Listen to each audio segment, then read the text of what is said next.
welcome to Tones. We're your hosts, Cody and Jacen. Say hi, Jacen. Hi, I'm sorry for technical difficulties. If anything, we'll do spark notes for the fantasy news because in one respect, I feel like we're trying to exaggerate it out a little bit more. Yeah. Hi, Spark Notes version. Three awesome themes going on. Two awesome, one meh. Hi, the first one is One Piece getting season 2. Epic. Second theme, Epic. yes. Ahsoka is doing fantastic. Episodes 5 and 6, phenomenal. And then part 3 is the AI. Yeah. And Amazon yeah, AI, they are flagging which manuscripts are AI generated and which ones are AI assistive. Assistive, good. Generated, bad. There we go. We're all caught up. perfect. All right, and now on to the great and fantastic new episode of The Wheel of Time. Yes, okay. I am loving season 2 of The Wheel of Time. They are doing so much better than season 1. They are. That's really enjoyable to watch. It's fun to watch, and I can see the details now that they are paying attention to the source material.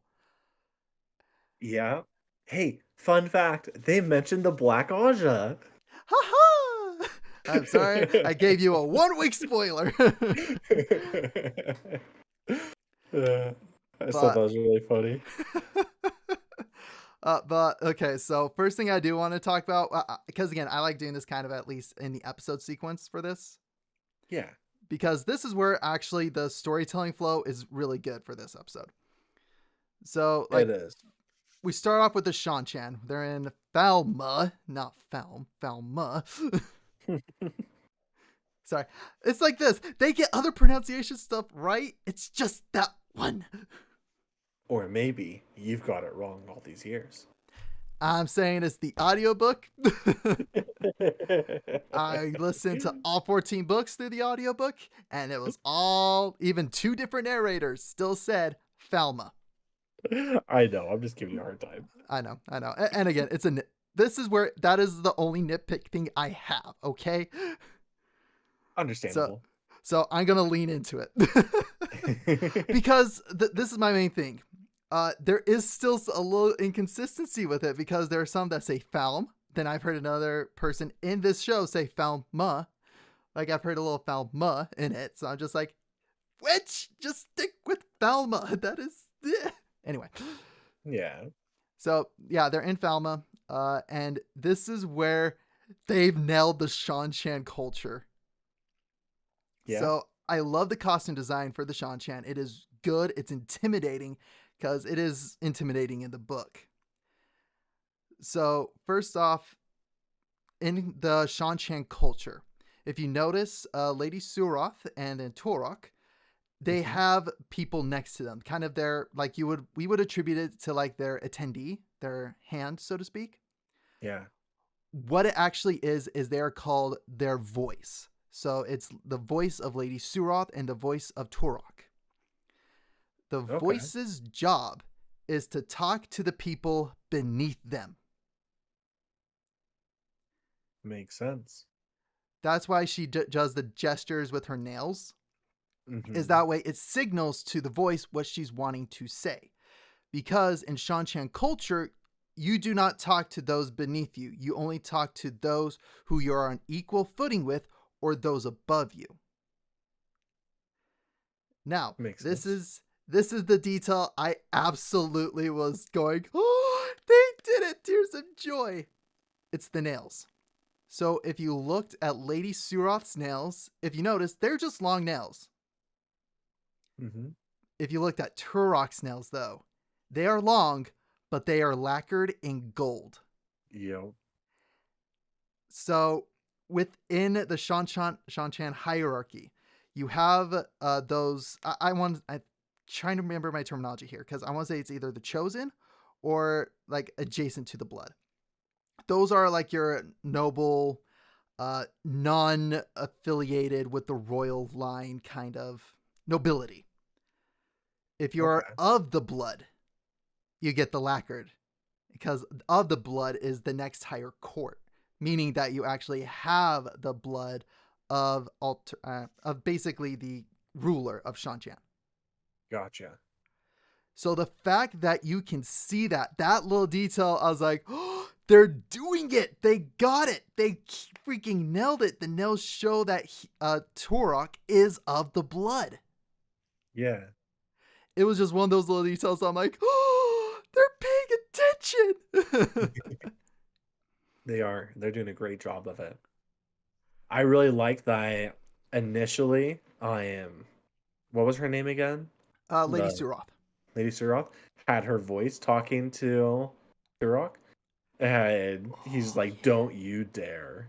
He's like, you will not do that to me. I am your superior. Yup. You will talk to me with your voice. I love the way they did it because then that shows the roles the voices have. Yeah, it was very subtle and then just really well done. It didn't need any explanation. It was just, this is the way it is. It was, yeah, I just really enjoyed that. And they just did such a good job with it. They did. But so then the next scene is we're with Rand, and it's Landfield's revival. Moraine going in and taking the horses. The main thing that I just love with it is we actually kind of see like the power Lanfear has. Yes. Just, it makes the guy's head explode. Just poof. Poof. And you understand why Moraine's like, we gotta go. Yeah, because she knows that's about to happen to her. Oh yeah, dude. Yeah, she jammed a sword through her throat. And I also love how we see like how they use the power of being an Aes Sedai, how that can carry weight. And when it's in that moment, you love it, you need it, and this is the reason why they have it. Yeah. So that's the main key takeaways I took from that scene. I can definitely agree with that. That's how I was feeling too, where she did that. I was like, this is someone, like, this is, like you said, this is why they have this power. This is why they have the authority to do this. It's because they're in life or death situations and they need to go now. Oh yeah. It's one of those like, yeah, you want, beware my path. And this is why also in the Wheel of Time, Aes Sedai are seen as bad luck. That makes sense. Mm-hmm. But then the next scene is we're with Perrin. I kind of do like the struggle we see with Perrin just saying like, no, you don't understand. This is not my pack. And Elias is like, no, the wolves are your pack. But the main thing that I did like, the takeaway I was taking from it, was I really liked how... Crap, I lost my train of thought. You see the two worlds. You see the world Perrin has, and in one respect, that is his pack. Rand, Matt, those are the two rivers. Those are his tribe. And then we see Elias, who is very much... Oh yeah, that was the thought. He's with the wolves. I liked the line Elias said is like, you're never alone when you're with the pack. Because he isn't. Elias is never alone. He's always with the wolves. Yeah. So I just kind of like that. I agree. Like, yeah, the first few scenes with Perrin aren't like super big. It's not until I think the next scene where I'm like, okay, I'm enthralled with Perrin now. Yep. Yeah, I'm really excited for what happens later with Perrin. I really enjoy that storyline. Yeah. I am. But next scene. I really like how, because it goes back to Rand and Moraine. I love the short explanation they kind of give of the Forsaken, but it leaves a big enough question to go, who are they and what are they? Like, what is it that they've done? Okay. And then, again, we get to that in the scene later when Lanfear catches up to the stable keeper and quite literally sews her mouth shut. Yep. Because I love seeing this, because it's one of those things like, oh, I'm pretty sure we see this all the time, especially in TV shows like, oh, they're part of the Dark Court. That means they're the villain. And in one respect, I feel like nowadays they're trying to justify the villain's actions. like, oh yeah, no, like Loki. Like they're trying to justify Loki's actions. Oh, he's doing this for this reason, he's doing this for that reason. Yeah, the Forsaken don't really have those. They are dark, creepy entities that have sold their soul to the Dark One for a reason. Yeah, And we begin to see Lanfear's true nature, and it is terrifying. it is. I know this is something that comes up a little bit later, but the conversation between Lanfear and Ishamael? Ashamael, thank you. Yeah. Where he's like, "Will you betray me?" Of course, and they both laugh because they know she will. Oh yeah, no, that's always the thing with the Forsaken. It's like, yeah, if we're gonna betray one another, we use each other for our own needs. Yeah, everything that she wants. I yeah, we'll get to that later. Yeah, we'll get But to that later. it But was a yeah, cool scene. yeah, because we'll cycle back to Perrin in the next scene, because we finally meet Avienda. That's the girl or is that the guard or the That is white the girl? girl. That is Okay, the Aiel. That's the Aiel Aiel, woman. yeah, she's And awesome. dude, okay, so this is the reason why all my Conan girl characters are named Avienda. Like, this is the reason why. She But is epic. she is beyond epic. But this is where I do love seeing like Hopper and Perrin just kind of working together. This is where actually it is different in the book. It's not Okay. Avienda who's in the cage. It is actually a guy named Gaul. Okay. And what happens is that, yes, it basically exact same events, just it's Gaul that was in the cage instead of Avienda. This is where I'm fine with this change. Because Gaul, in one respect, he is like a sea level character. He very much does help Perrin when he is doing things on his own. Hmm. So he becomes like his own Aiel bodyguard. Okay. But that's just like the one little difference. I'm like, you know what? I understand why they made this change, and I'm all for it. Yeah. And then we meet Bornholt. And that's the white cloak. That's the White Cloak. That's the White Okay. Cloak that Perrin spared. Actually, you know what? We'll Yeah. just cover all like this chunk of like Perrin and Avienda's story, Yeah. just because I think it'd be easier than back and forth, back and forth. Yeah. That's why I like doing story by story through them. Yeah. But yeah, so that guy really stood out to me. Like he as like a really good character. Not just a good person, Mm-hmm. which I feel like he is, but at the same time, just a good character, like well developed. This is going to be very, very important later. Oh yeah. And this is kind of the interesting thing when you begin to think about the world of Wheel of Time. You have the Shanchan and the White Cloaks. These are like the two most despised group by the people. Hmm. But this is where it's very different depending on who you are. If you are a normal day-to-day person, you would rather have your village taken over by the Shanchan than the White Cloaks. Because with the Shanchan, all you do is you swear the oaths and they'll leave you alone. That is it. Okay. If you can channel, you'd rather take on the White Cloaks.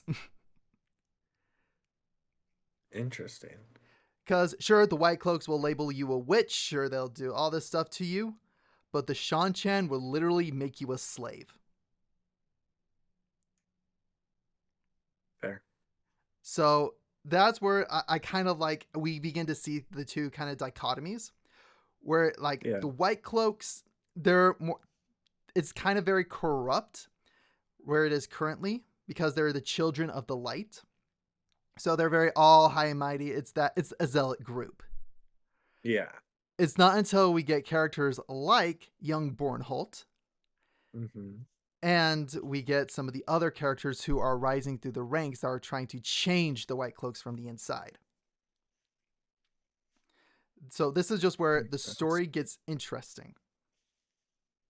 One of the things I could see them doing with this, and this is Mm-hmm. from an outside perspective that hasn't read the book, I am is essentially the white cloaks become the ones to hunt the black Aja. Like they all, if like the people team up, because the what was the other group called? The what was it? Sean The Chan? people that came across the sea, Shancha. Sean Chan.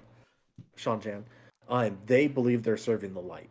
They're gonna take over everything, and that's in the show. That's what they're saying. Yeah. But they're serving the light.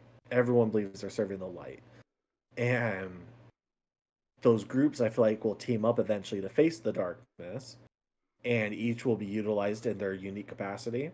And I feel like the white cloaks would be really great to hunt the black Aja and to try and take those people down specifically. And so it turns them from the we hunt all Aes Sedai channelers to we'll hunt the bad one. Interesting. Okay. I can see that. I'm not saying that's gonna happen, Well, but I could see that happen. Well, you can say one statement very clearly just because this is how it is you can assume that they are all going to align at one point because it's for the last battle against the Dark One. Exactly. Like, it's one of those blanket statements you can say and you'd be right. Yeah. It's just now who's going to be on which side. That will be different. Yes. That's true. So but dude, that fight with Avienda. So this is where that was so well choreographed. Oh, and very accurate to the lore. So if you noticed, right before she started the fight, she first off asked Perrin's like, "Do you like to dance?" and then brings up the scarf around her neck, around her mouth. Yeah. So Aiel culture, whenever you get into a fight, you bring it up, and there is a myth and story behind it that the Aiel are smiling beneath that. And so they covered it because it disconcerted a lot of people during fighting. Because they see it as a dance. It's called, again, you heard Avienda say it's dancing the spears. Yeah. Which, dude, they just freaking nailed the Aiel, and I'm so happy about it. It was so well choreographed. And it was one of those where they did it fast enough pace with the right amount of cuts. They didn't cut too much that you couldn't see the action, but they didn't leave it too long where you saw people standing there waiting their turn to fight. Oh, yeah. Like, the fighting choreography in that scene was phenomenal. And you really get to see why one Aiel can take on a legion. Yeah. And that's why in, what is it? The one city Rand was in that has such a prejudice against the Aiel. Kyrian. Mm-hmm. Yeah. Why they're like, yeah, we messed up. Like, they're scared of the Aiel because I believe in the history. Basically, the king of Kyrian did something to the Aiel, and the Aiel were like, okay, it's time to exact vengeance, and it started the Aiel War. And they went. There was no stopping them. They were a force. They were like a hurricane. You just don't stop it. Yeah. And it was just so cool to kind of like, now you see why they are so formidable. Yep. But, and then the last thing, just after that fight and after Perrin and Avienda run away, they use the terminology of the Aiel beautifully. Yeah. So when Avienda, oh yeah, my water is yours. They sat, and when he is sitting down and Avienda are sitting down, they're talking. During all of it, I'm just shouting, she better say, I have toe. She better say, I have toe. And then she's like, I have toe. I'm like, yes! Because Jieto, it is a core part of the Aiel culture. Okay. I love how, again, they refer to the Waste as the proper name for the Aiel, the threefold land, how she's looking for the Kara Karn. You have To, which, again, so if you couldn't tell, I'm just saying this just for everybody who's questioning. Having toe is basically saying, I'm in your debt. I owe you a Gotcha. favor, kind of thing. You saved Mm-hmm. me, I'm going to help you. I owe you. That's the idea of to. So Jieto is always like, I owe you, you owe me, kind of thing. And this is where the Aiel are such an honor-based society, and it is so cool. That is. I And like those societies. oh yeah, and I just love how, again, Avienda teases Perrin, and it's so Avienda. And actually, because again, I knew when I was getting into this, I was a little skeptical with kind of the design for Avienda. Mostly was like the Yeah. hairstyle, but seeing the fight, I'm like, no, the hairstyle was a great choice. I love the dreads in that fight. It looks really cool. Because it created just that really cool effect. And actually, when I was reading the books, I always viewed the Aiel as darker skinned. Okay. Just because, again, the threefold lands, the wastes, Yeah. it's a desert. Oh, it makes sense. That's So why for me, I've always viewed it that way. okay. So I think I'm a little confused. So you said the war that was fought, where the Kyrian was against the Aiel, which is who Rand is inherited from, correct? Yes. And they all are supposed to have the red hair. The red hair is the key. Okay. So that's where it threw me for a loop, and that's why I didn't recognize that's what culture she was from. Is because Mm-hmm. I would expect the hair to be that bright red like his. So I was just making sure that I had it right. Mm-hmm. That's the one thing that is harder. I'm not saying this to Yeah. get canceled or anything like that, but there's no cultures that are like Dark and red hair. homogenous. Well, no, in this show, there's Mm. no homogenous cultures. Okay. Everything is just diverse, extremely diverse. And I'm not saying that's a bad thing. I'm just saying it makes it really hard to be able to say this person's from this culture and know that this is an Aiel Yeah. when it's like okay, when it's just the things don't match up with what they've been saying previously. Yeah. I understand that, and I get that. That's all I'm So, saying about that. oh yeah, no, you're all good. So now we can jump over to the White Tower, which, Okay. dude, even in the books, I love Baron. Baron is such a good character. She's the brown Aja one, correct? That's Yes, going to yeah. That was really entertaining where she just asks just the right question every time and makes everyone so uncomfortable. because honestly, that's what Browns do. Like the Browns make everybody uncomfortable because in one respect, it seems random. Yeah. Like it will throw everybody off because where uh it's almost like that autistic kid Okay.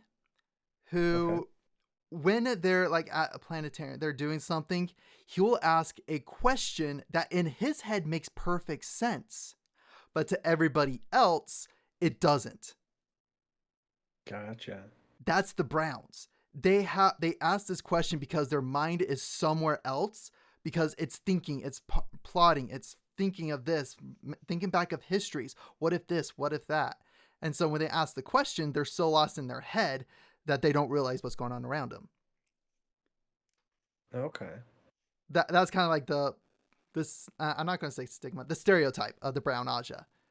Yeah. Baron is they are doing Baron so good. They are nailing her. I just can't believe how well they're nailing her. Yeah. I definitely enjoyed her character. Like she is like that grandmother. Like she just comes in and is just like, "Oh, really? Is that what's going on?" Okay. Well, that's a little odd, isn't it? Yeah. Hmm. Like I really enjoyed that. I just really enjoyed that part. Like, I love Varen, and they're doing a lot of great things. The subtle nuances with her, they're just nailing her. They are. And Yeah. then her interaction with Leandrin. Yup. The entire time I'm sitting there just going, she knows. She knows. Just 100%. She knows that she's part of the Black Aja. It has something to do with this. Oh yeah, Varen's just like, okay, I see this. Moving on. Yup. uh, but yeah, I think that's the last bit of like the White Tower itself. Yep. Then yeah, we can jump back to actually, we can Yeah. finish off with like Rand and Moraine after they've been chased by Lanfear. So let's jump over to the girls since we did mention Lanfear. Not Lanfear, Leandrin. Yeah, so let's do the girls and we'll end it off with Rand because that's where the episode ends. Yeah. So the girls, really cool part. So they wake up, they're in what is it called? The crossroads or The ways. the ways. They're in the ways, and Leandrin and Nynaeve. Nynaeve, thank you, have that conversation, and Nynaeve was like, "You weren't even like prepping me for the red Aja. You were prepping me for the black." It's like pretty much, yeah, trying And to get her to join them. and I do like how Leandrin is explaining the three oaths from the side of a dark friend. Yeah, I just found that very interesting. I enjoyed it. I do too. Like, Looking at it that way, it really makes sense why she wants to get rid of them, wants to go away from them. mm-hmm. And I did like how she quickly kind of talked about being shielded. Yeah, But one thing, because again, they did this correctly, they just never explained it. One of the things about going in the ways that is very dangerous is you shouldn't channel, because if you channel, it's going to attract basically the dark stuff that is within the ways. yeah, yeah. They talked about that when they went through before. It was Mm-hmm. like I said, it was briefly more mentioned and shown a bit, but it established it for this. Yeah. So now keeping that in mind, being shielded, how are they not attracting those things? Hmm. Well, isn't it so being shielded? What is being shielded? Okay. So what being shielded is you use your channeling. It's basically like a channeling arm wrestling. You try to push, like again, you use your channel to quite literally cover up the other person's ability to channel. So you quite literally wrap them up in a shield to block Okay. them from channeling. But you have to channel in order to do that. Yeah, but because she's part of the Dark Friends, her channeling is not going to attract the Dark ones. Okay. That's one way of taking it. Because whenever you see Rand channeling, you see the corrupted side as well, the Yeah. black power, and that's what you see used whenever I am, what's her bucket, the Lady of the Lanfear? Night, Lanfear. Whenever she channels, it's black as well. Uh-huh. And so I'm just assuming that Leandrin, as a dark friend, her channeling will be black as well when she's wanting to. Not quite. Uh so specifically in this, what they will do, what a lot of the Aes Sedai will do is what's called tying off. So again, think of it like again, almost think of channeling like a garden hose. Okay. Okay, so you have the water continuously streaming, and now because in order to hold that shield, you're thinking you have to continuously hold it. You don't. You can tie it off. So it's like grabbing it and putting a kink in that hose. Okay. But now you have to continue putting on that pressure. What if you got like a zip tie or a band to tie around that hose? It will still do the work. You'll still do the effect, but water's not going to come out. That's basically tying off. They're able to tie off some weaves. So when it comes to shielding, they can actually tie that off when somebody is unconscious. When Oh, somebody okay. gets conscious, that's when they kind of have to focus again. Yeah. It gives basically a chance for when they sleep, we can rest. That's basically the idea. That's what I'm thinking is happening in the ways. Is Leandrin basically shielded all the girls, tied it off, and now can take a break while they travel through the ways. Okay. That's my theory. Makes sense. But I like your theory too. Yeah. That's just what made sense to me. Mm-hmm. But then they get to Falma, Yes. where I loved seeing kind of like the power struggle within the Dark Friends with Yeah. Leandrin and Lady Suroth. Yep. They're at each other's throats. Like, yeah, if you survive that long, you'll bow to me if you survive. If you survive, you'll be begging me. Yep. Like, I love seeing that just because these are people on two different sides of just thinking. Yeah. And then I love seeing the Dumani and the Soldom, really seeing them in action against the girls. And yeah, That was everything they did was accurate. yeah. So that actually happens till I'm Egwene, yes. Egwene. She gets Dang. captured and gets made a Dumani. Wow. Which, again, as you can tell, establishes a huge prejudice against the Shan-Chan from Egwene's perspective. Yeah, I can see that. Like, she gets so pissed. But it's really nice to see that. I'm just like, yes. And then the girls able to get into Falma. They get knocked out by a warder, and then they wake up. Yeah. With Yeah. them going, yeah, you need to realize what situation you're in.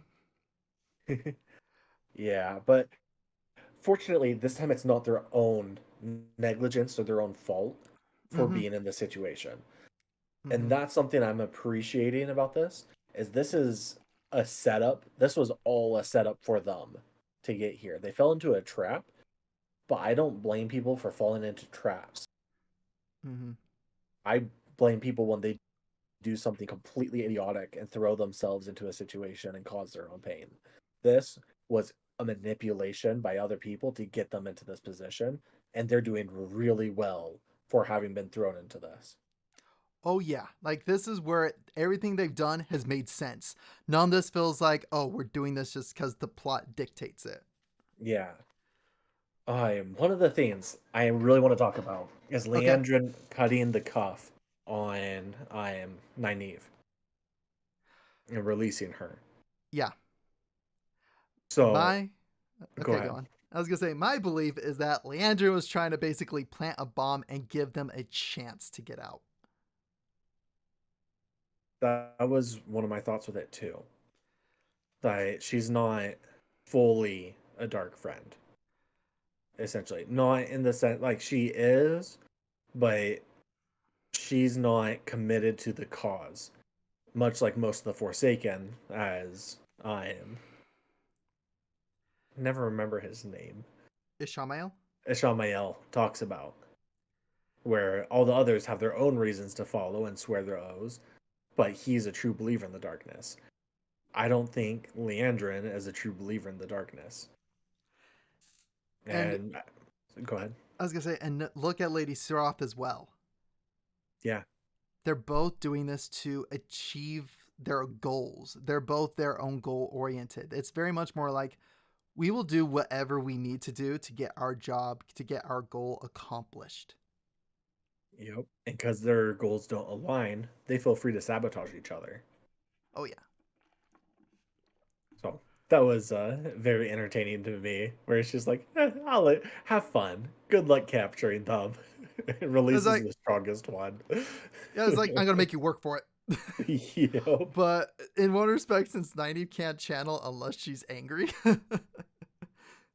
I'm she, surprised that she wouldn't, because I would be angry in that position. I'd be uh so angry. oh yeah, I'm pretty sure she was angry, but she's also scared. Yeah.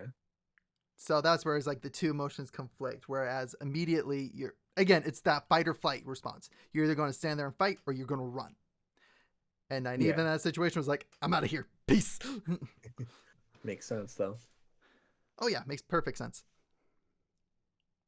And then, yeah, we end up with seeing Egwene made a Dumani and being tied to her Sildom. Which was the intense part. I wasn't surprised, but at the same time, I didn't expect it to happen. But it was cool that they show it and show it to a main character. Oh, yeah. Me too. I love the way they did it. The next few episodes might be rough. I bet. Yeah. I won't go into it because that might be spoilers. Yeah. But no worries. Before we get to Rand, we'll cover the Forsaken. And that... Okay, I'm just curious. When you saw Rand and then Ashamael in the bed, I'm just curious, what was your reaction? I knew that it wasn't going to be what... Like, I figured it was the dream world. Mm-hmm. And I figured it was someone just messing with somebody, and I was right. More or less, but it's more that but yeah, my reaction was just, I know someone's messing with someone, and I'm like, I feel like this is done just to make people uncomfortable, or it made me just uncomfortable. I was like, oh, I'm just gonna keep going, you skip ahead a couple of seconds, and there it is. Oh, yeah, no, like, my immediate gut reaction, because again, I'm like, okay, I see the hand caressing Rand's face. I'm like, okay, who is it? Is like, I'm pretty sure this is Tel'Ran Riyadh. Is this like Lanfear? And then I see Shamael, I'm like, eh! It was just that reaction, just like, creepy. So creepy. Again, it was just the like, I just said, eh! Just because it was so creepy. Just like, yeah, no, thank you. But then once it got revealed to Lanfear, I'm like, okay, somehow this is a little bit less creepy. It is quite literally one Forsaken screwing with another. I'm good with this. Yeah, it was really funny. I was just like, So my first thought with it was that, so initially, because it just shows what looks like Rand, and then the hand caressing his face, like, okay, so he fell asleep. This is Lanfear, and trying to like lure him back, basically. And then it was a Shamael. I was like, what the fuck? And then when it was showed that it was Lanfear pretending to be Rand, I'm just like, I have so many questions. So many questions. Oh, yeah. But I'm gonna skip. Yeah, no, like, it was just one of those, like again, my gut reaction is like, eh. Just because, again, I was expecting Lanfear, because plot-wise, that made sense, and then I see Shamael, I'm like, what? Yep. Like, immediately afterwards, I was laughing when it was just like, oh, it yeah. was Lanfear. I was just like, okay. Way to bait and switch me there. You got me. I was laughing afterwards, too. It was yeah. great. And with the scene, I love what you said. Like, again, we just kind of see like what goes into the Forsaken, what the Forsaken, but their mentality, like, oh, like, we're gonna betray you, like, we're gonna betray each other because they're all selfish beings. You kind of figure out Lanfear. You're able to kind of piece together Lanfear's motives and what she wants to do. Yeah, I mean, Moraine basically states it. Yeah. And the reason she turned to a Forsaken anyways, all of it, was to have the dragon love her again. Mm-hmm. That's what she's trying to do. Yeah. And now we get to the last part with Rand and Moraine. So I really like how they are trying to show more of House Damodred, how this wedding is going to happen. I like how they're showing kind of more the human side of what's going on in the world. They're trying to show these are the events that's happening in the world. Be aware of them. Yeah. I really enjoyed Moraine's sister through all of this. Me too. So yeah, go. One of the vibes she gave off in the previous one, but I never felt was quite true, was that she doesn't care about Moraine anymore. Mm-hmm. Because that's something that she says, but I didn't feel like it was true. This episode truly shows that she puts up the front because Moraine's hurt her too much. Moraine's Moraine. Yeah, Moraine's Moraine. And she recognizes that, but it's her sister still, and she wants to help her, but she's going to do it on her terms now. And just the conversation between the two of them, it felt so natural. It felt like it was two sisters talking, or two people that have known each other for years. And it was just really well done to help Moraine to figure out what she's supposed to do. I really enjoyed that because I mean, of course, Moraine's gonna feel lost right now. She's lost her ability to touch the one power or touch the source, and she's lost like all the things she's doesn't have her warder anymore because she threw him to the side, tactically, but she still did. And there's all of these things that she's in a really tough position that part of which she put herself in, and she's lost. And of course she's going to feel lost. But having that to fall back on and her sister help her to figure out what to do next was really cool. And the thing I loved so much with that scene is Moraine's acting. It was so freaking good. Especially when her sister basically quoted Moraine back to Moraine. You quite literally see Moraine's eyes go and break down the question. You see her mind wandering. You see her lost, getting it all back together, piecing it back together. Mm-hmm. And I love how well that acting was done. It was one of those things I'm just like, dang. Yeah. I felt that. I understand that. That was good. It was. The acting in this episode is 10 out of 10. Phenomenal. There was not one part in this that felt lackluster, but there was many parts that felt phenomenal like that. Oh yeah. They have truly gone above and beyond with this season. Like I am like, okay, I'm actually now excited for season 3. Me too. But I'm really excited for this to keep going. And I'm excited for next week, the next episode. Oh, me too.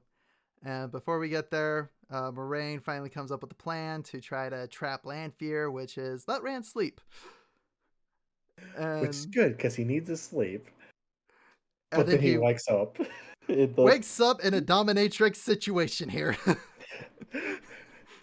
I couldn't help from this but tie into the name of the wind. Okay. And there's the story in the name of the wind of the deity, the father of himself, yeah. And his symbol is him on a wheel. Oh, because he drops the wheel onto the demon to kill it or trap it. But that's the symbol, is him tied onto the wheel. And so seeing Rand like that, I'm just instantly like, oh man, like that just ties into all these other things for me and just makes me think of this other series. But it gives the symbology of it too, and I feel like this has something to do with the Last Dragon. I am the one that broke the world. Yeah, Luce there in Telmon. Yeah, I am was something that happened to him, but that it just is very. It's a big symbol. There's a lot of symbology with this, and similar to Christ on the cross and all that. And I have a feeling it's going to tie into that, not literally, but with the same themes and such. That this is the person's going to save us, but right now he's tied on the cross. Yeah. Here's the thing that I loved with the Wheel of Time is Robert Jordan's main intent with the Wheel of Time was to be very kind of the opposite of The Hobbit. Because when you look at The Hobbit, it's very much like here's a wizard that comes to your doorstep and says, let's go on an adventure.